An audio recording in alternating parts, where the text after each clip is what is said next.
Hello friends, welcome back to my channel what the stocks. चलिए देखते हैं आज के लिए हमने क्या डिस्कस किया था और उन स्टॉक्स ने कैसा परफॉर्म किया। तो पहला स्टॉक था सन फार्मा। इसको हमने बाय करने के लिए प्लान किया था क्योंकि एक अच्छे पॉजिटिव मोमेंटम में ये चल रहा था। यहाँ से इस लेवल से इस पे सपोर्ट लेके ये ऊपर की तरफ जा रहा था। यहाँ पे 2 दिन इसने होल्ड किया और फिर एक अच्छा ब्रेकआउट इसने दिया था। तो इसलिए हमने इसको प्लान किया था बाय करने के लिए। पर हम मैंने आपको ये भी बोला था कि 1056 जो है इसका एक रेजिस्टेंस एरिया है।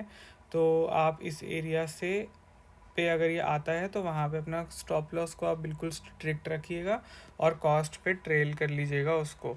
तो हमने इसकी एंट्री प्लान करी थी 1050 पे। 6 रुपये का हमारा स्टॉप लॉस था। ये 5 मिनट्स का इसका चार्ट है। तो ये ओपन हुआ थोड़ा सा ऊपर अराउंड ये 1052.50 के आसपास ये ओपन हुआ। 1054 पे 50 पे हमारे को ये यहाँ पे मिला और फिर इमीडिएटली यहाँ से ऊपर गया और 10558 का इसने हाई लगाया, जो कि मैंने आपको बताया था कि यहाँ से रिवर्स हो सकता है। एग्जैक्टली उसी पॉइंट से ये इसमें रिवर्सल आ गया और फिर कंटिन्यूसली नीचे की तरफ ही ये बना रहा। तो आई होप आपने इसको कॉस्ट पे अपने निकाल दिया होगा या फिर 1:1 पे बुक कर लिया होगा। नेक्स्ट स्टॉक था बालकृष्णा इंडस्ट्रीज। इसको हमने प्लान किया था सेल करने के लिए क्योंकि यहाँ पे एक अपर लेवल 2 दिन इसने एक नेगेटिव कैंडल बनाई थी। शूटिंग स्टार टाइप कैंडल इसमें बनी थी 2 दिन। और ये जो लेवल है ये एक रेजिस्टेंस जोन है। तो रेजिस्टेंस जोन पे मैंने आपको बताया कि जब भी शूटिंग स्टार बनती है तो आप उसको सेल करने का प्लान कर सकते हो। ये इसका 5 मिनट्स का चार्ट है। हमारी एंट्री थी 2032 पे। स्टॉक खुला थोड़ा सा नीचे 2027, इमीडिएटली ऊपर गया, यहाँ से फिर रिवर्स आया। 2032 पे हमारे को एंट्री मिली और बहुत ही अच्छा इसमें हमारे को प्रॉफिट मिला। 2016 का हमारा टारगेट था, एग्जैक्टली 2016 तक ये आया। 2032 पे एंट्री करने के बाद हमारा 8 रुपये का स्टॉप लॉस था, तो उसके साथ से 16 रुपीज़ का हमारा टारगेट था।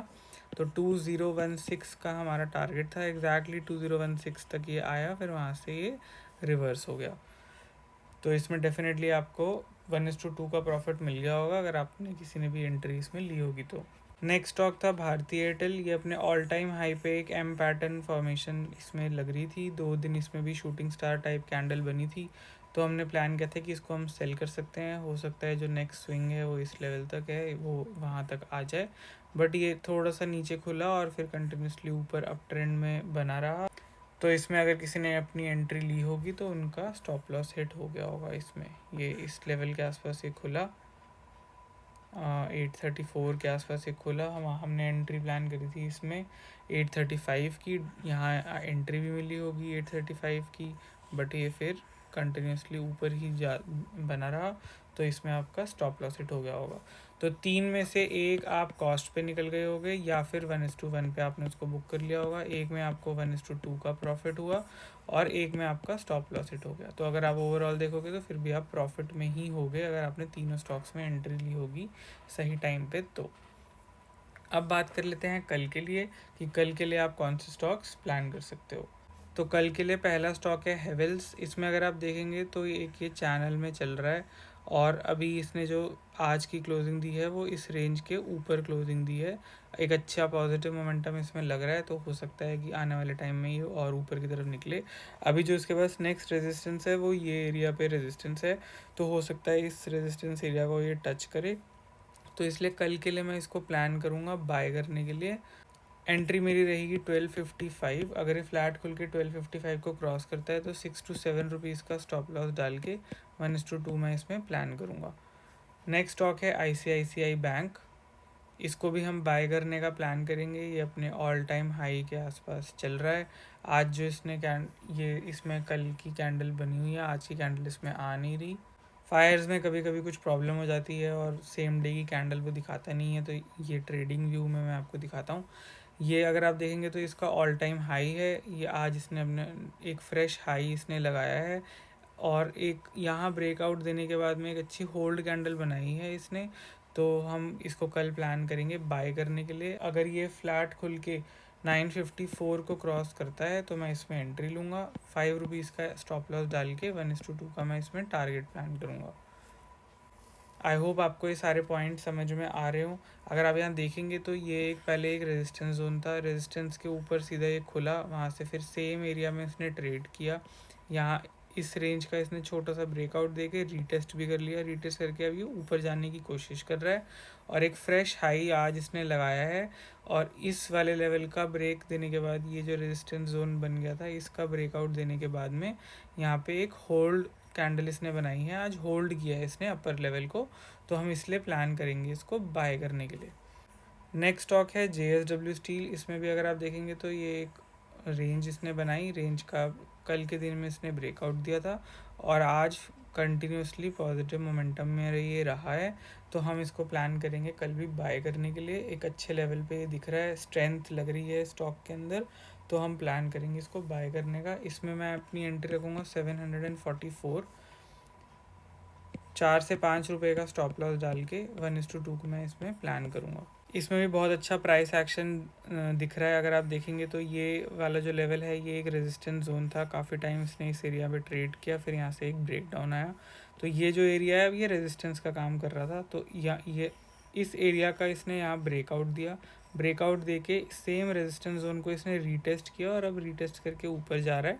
ऊपर जो ये रिसेंट स्विंग हाई लगाया था उसका इसने ब्रेकआउट दिया और ब्रेकआउट देने के बाद में अब ये कंटिन्यूसली ऊपर ही चल रहा है। इसमें मोमेंटम अच्छा लग रहा है, पॉजिटिव मोमेंटम है, तो इसको हम बाय करने का प्लान कर रहेंगे कल।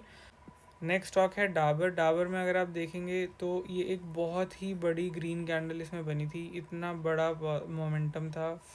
500 के आसपास का ये स्टॉक है। इसमें 40 पॉइंट्स का मोमेंटम, मतलब अराउंड 8% का अप ट्रेंड इसमें एक ही दिन में देखने को मिला।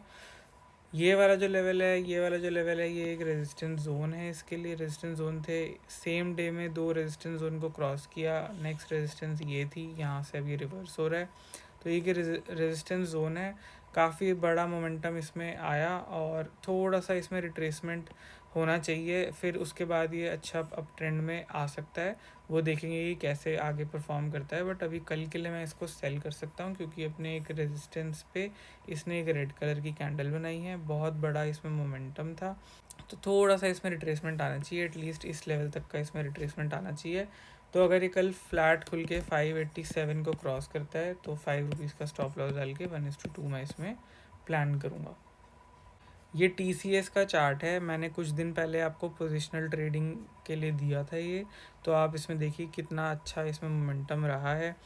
इस लेवल के आसपास मैंने आपको दिया था क्योंकि यहाँ पे एक गैप भी पेंडिंग था। ये हमारा फर्स्ट टारगेट था और सेकंड टारगेट अराउंड ये लेवल पे था। तो मैंने आपको बोला था कि यहाँ पे अगर ये इस लेवल को क्रॉस करता है तो हम इसमें एंट्री कर सकते हैं पोजिशनली, और ये हमारा फर्स्ट टारगेट रहेगा क्योंकि गैप पूरा करने की कोशिश करेगा।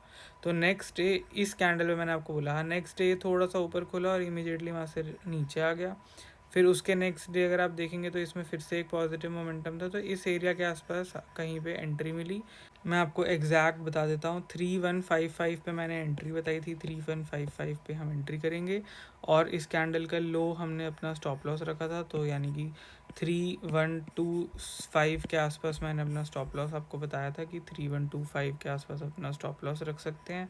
तो अगर आप देखेंगे तो इस लेवल पे आपको एंट्री मिली और स्टॉप लॉस बिना हिट हुए आप देखिए कितना इसने अच्छा मोमेंटम दिया है। 3427 का इसने हाई लगाया है, तो अराउंड 30 पॉइंट्स का हमारा स्टॉप लॉस था और मोर देन 200 पॉइंट्स 240 पॉइंट्स के आसपास का इसने मोमेंटम दिया है। तो देखिए 1:8 का आपको इसमें प्रॉफिट ऑलरेडी मिल चुका है। तो ये हमारा टारगेट था, ये हमारे को बहुत इजीली यहाँ पे अचीव हो गया। फर्स्ट टारगेट ये था, अगर किसी ने इस लेवल पे भी एग्ज़िट किया होगा तो भी उनको अच्छा खासा प्रॉफिट हुआ होगा। उनको भी अराउंड 100 पॉइंट्स इसमें मिल गए होंगे, तो उनको भी 1:3 का प्रॉफिट तो मिला ही होगा। बट अगर किसी ने इसको होल्ड करके रखा होगा तो डेफिनेटली उनको 1:8 तक का प्रॉफिट इसमें मिल चुका है TCS में। ऐसे ही आप प्रॉफिट कर सकते हैं। अगर आपको एनालिसिस आ रहा है, टेक्निकल एनालिसिस आप सीखोगे तो ये बहुत इजी हो जाएगी ट्रेडिंग आपके लिए, और आप भी ऐसे ही अपने स्टॉक्स को एनालाइज करके खुद भी पोजिशनल ट्रेड कर सकते हैं। ये तो 1 डे का चार्ट है, कई बार 1 वीक के चार्ट में भी आप पोजिशनल ट्रेडिंग प्लान कर सकते हैं। ये एंड्योरेंस टेक्नोलॉजीज का चार्ट है। अगर आप इसमें देखेंगे ये वीकली चार्ट है, वीकली चार्ट में भी एनालिसिस करके आप पोजिशनल ट्रेडिंग प्लान कर सकते हैं। बहुत अच्छा रिटर्न इसमें भी मिलता है। अगर आपको टेक्निकल एनालिसिस आता है तो आप बहुत इजीली पोजिशनल ट्रेडिंग कर सकते हैं। और कई लोग होते हैं जो ट्रेडिंग डे टू डे नहीं कर सकते, जिनका काम होता है, प्रोफेशनल्स हैं, तो वो इन सब लॉजिक और जो प्राइस एक्शन बन रहा है वीकली या डेली, उसके हिसाब से पोजिशनल ट्रेडिंग कर सकते हैं, ताकि उनको कंटिन्यूसली स्क्रीन के सामने ना बैठना पड़े। तो अगर आप ये देखेंगे, ये एंड्योरेंस का चार्ट है, ये वीकली चार्ट है, ये एक रेजिस्टेंस जोन यहाँ पे बना हुआ है। यहाँ एक बार इसने पहले सपोर्ट लिया, फिर इस सपोर्ट का यहाँ ब्रेक डाउन किया। अब जब ये सपोर्ट का ब्रेक डाउन किया तो अब ये एक रेजिस्टेंस का काम करेगा। पहले भी अगर आप देखेंगे तो ये लेवल पे भी रेजिस्टेंस जोन बनाया, यहाँ ब्रेकआउट दिया, सेम लेवल पे सपोर्ट लिया, सपोर्ट लेके अब ये सपोर्ट का ब्रेक डाउन दिया, और अब बार बार सेम लेवल को इसने रीटेस्ट कर लिया है। तो ये वाला जो एरिया है, जो इसने अब एक रेजिस्टेंस जोन है, इतनी बार ये रीटेस्ट कर लिया कि अब ये वीक हो चुका है। तो अब नेक्स्ट टाइम अगर ये इसके ऊपर निकलता है तो मैं इसको प्लान करूँगा, अगर ये इस रेजिस्टेंस जोन के ऊपर निकल के एक बार ये रीटेस्ट करता है, देखिए वीकली चार्ट पे आप एनालिसिस कर सकते हो, और फिर रीटेस्टिंग के लिए आप इसको वापस छोटे टाइम फ्रेम पे यानी कि डेज़ पे आ सकते हो। तो अगर ये इसके ऊपर निकल के डेज़ के चार्ट में यहाँ इस लेवल को रीटेस्ट करके कोई अच्छी एक पॉजिटिव कैंडल बनाता है, हैमर टाइप कैंडल बनाता है, या एक छोटा सा डब्ल्यू पैटर्न फॉर्मेशन होता है, तो मैं डेफिनेटली इसको बाय करने का प्लान कर सकता हूँ पोजिशनली। फर्स्ट टारगेट हमारा ये रहेगा, और फिर सेकेंड टारगेट जो इसका नियर हाई है वो रहेगा। आई होप आपको ये सारे पॉइंट समझ में आ रहे हो। अगर आपको मेरी वीडियोस अच्छे लग रहे हैं तो प्लीज़ चैनल को सब्सक्राइब कीजिए, अपने फ्रेंड्स के साथ शेयर कीजिए, ताकि ज़्यादा से ज़्यादा लोग देख सकें और उनको भी कुछ ना कुछ नॉलेज मिल सके अबाउट ट्रेडिंग। तो फ्रेंड्स, आज के लिए इतना ही। Thank you so much, see you tomorrow.